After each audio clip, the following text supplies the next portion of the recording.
من هو حازم عمر مرشح الرئاسة؟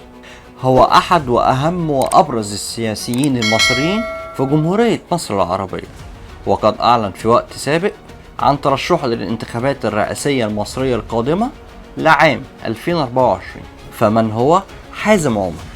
الاسم بالكامل حازم محمد سليمان عمر، وهو يشغل منصب رئيس حزب الشعب الجمهوري في الوقت الحالي.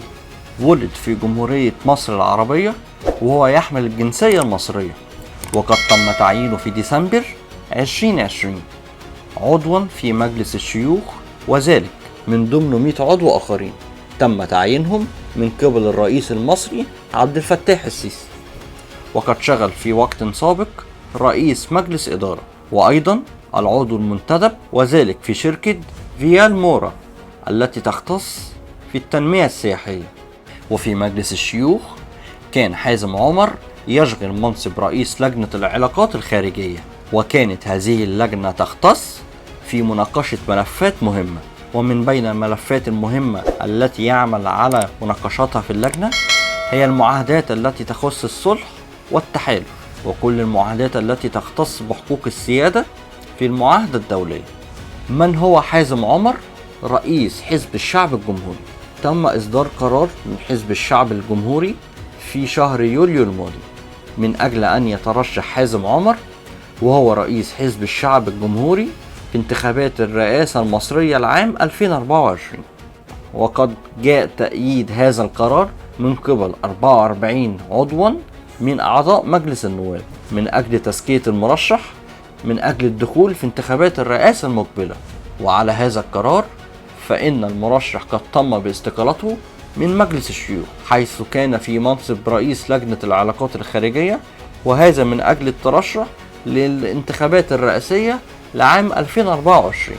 كما كشف حازم عمر عن أول قرار سيتخذه إذا أصبح رئيس الجمهورية.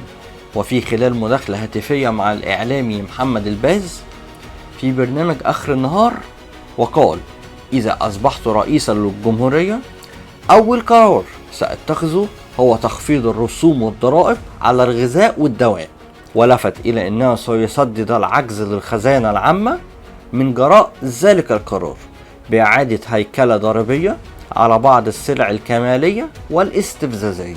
وقال محمد الباز إن بيان الهيئة الوطنية للانتخابات للرد على التشكيك في عملها بالإشراف على الانتخابات الرئاسية 2024 صدر على خليفة ما يمكن تسميته حجة البليد مسح التختة. وأضاف الباز إن هناك اتهامات استباقية قبلته الهيئة الوطنية للانتخابات بسرعة أداء يؤكد إنها لن تترك مساحة لإطلاق الشائعات. وأضاف الباز: في ناس صعب تدخل السباق الرئاسي من مساره الطبيعي، فبيفرض نفسه على الهيئة والشهر العقاري والحكومة، وسبق أن توقعنا هذا من نجوم الفلاش السياسي.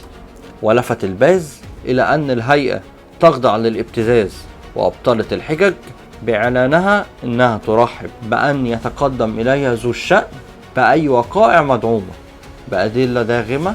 إذا عجبتك الحلقة اضغط لايك وسبسكرايب للقناة وتابع معانا الأخبار اللي جاية.